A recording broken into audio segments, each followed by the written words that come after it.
if you could go back in a time machine to the 18-year-old version of yourself and like knowing everything that you know now, like what sort of advice would you give them? That's deep, man. Yeah. I would just say don't do it alone.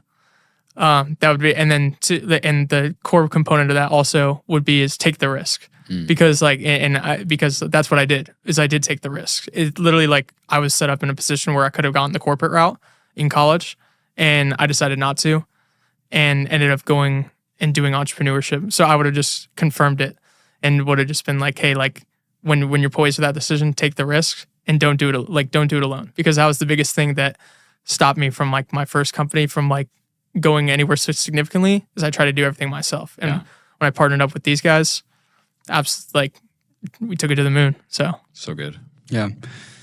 Well, I would say, there's a lot of stuff that comes to mind in regards to this. I would say we talked a lot about people and relationships, but I think, we could all agree that the absolute most important relationship is that vertical line that we draw with God. And I think that having that first and foremost, no matter what kind of trials and tribulations that you go through, is absolutely the most important thing. So that's from more of like a faith perspective. I'd say from a business perspective, I think I would just say continue to really be a sponge. Because that's like literally what we do. That's what I do, engaging with other people. It's like trying to make that person feel like the best person in the world and getting the most out of them. Just with every interview, you really learn something new. So I would say at that point in time, you're starting all over. It's like get really savvy with the business aspect of media. Because I could say right now, if we were to do it all over again, the very first thing that we probably would have done is start getting those emails, start really like understanding like the business side of like the media and stuff like that.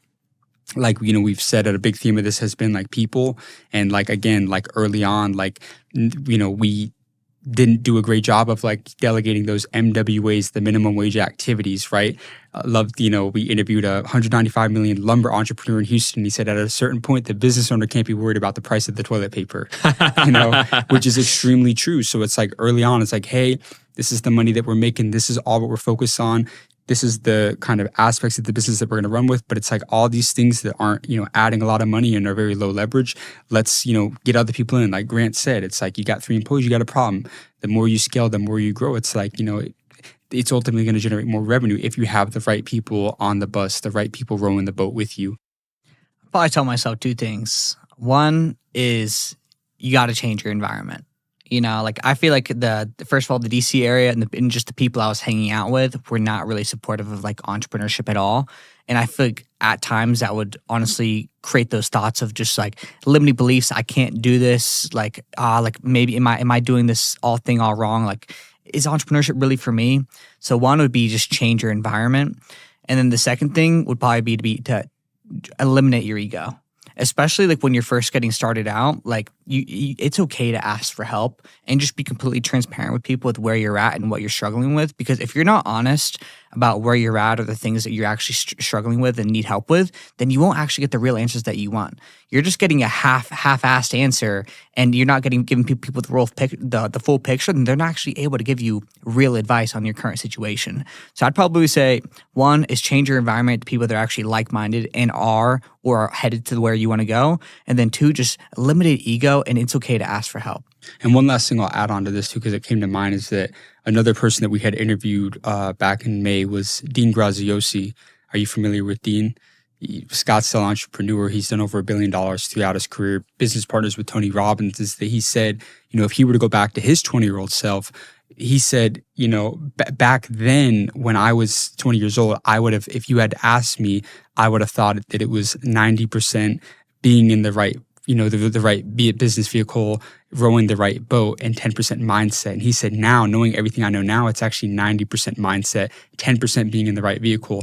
And I think it's very important, because whether it's people having that fear of rejection, getting discouraged by not getting the amount of views that they're getting, all those little things, the limiting beliefs that a lot of entrepreneurs have, the doubts that are placed on themselves from themselves or just other people, that tarnishes somebody, right?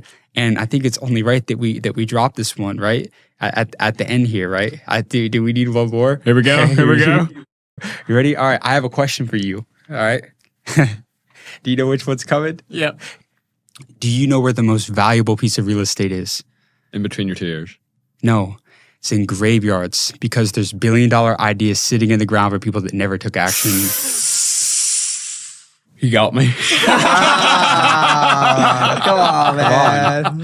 I love dropping that one because it's so true, man. Think about the amount of deceased people that had great ideas. They never acted. They never implemented because they got in their own head, because they listened to other people. And they, they could have built something impactful, Bro, legacy, something like that. And There's so, 7 days in the week, and some day isn't one of them. He comes back. Let's go.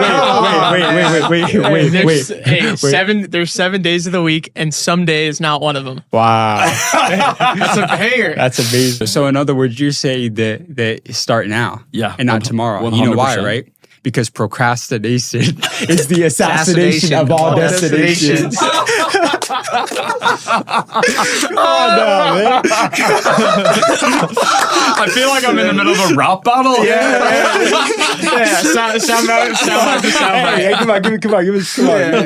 I mean, like, we're just throwing sound bites out there. Price is only an issue if value is absent. Yeah. Oh man, I mean, y'all have put me on the spot right now. I mean, You ever read Well, the War of Art by Stephen Pressfield? No. I've heard that so I haven't read it, but I've heard that for like people that are in any sort of creative business or just like creatives in general, like need to read that book. Bro, it's crazy. And he talks about like the difference between an amateur and a professional. And he says like the amateur will always write the symphony tomorrow, and the professional starts today. And it's that action oriented mindset that sets the 1% apart from everyone else. And that has nothing to do with skill. No. It has nothing to do with skill. That's just urgency. Yeah. Yeah. Awesome.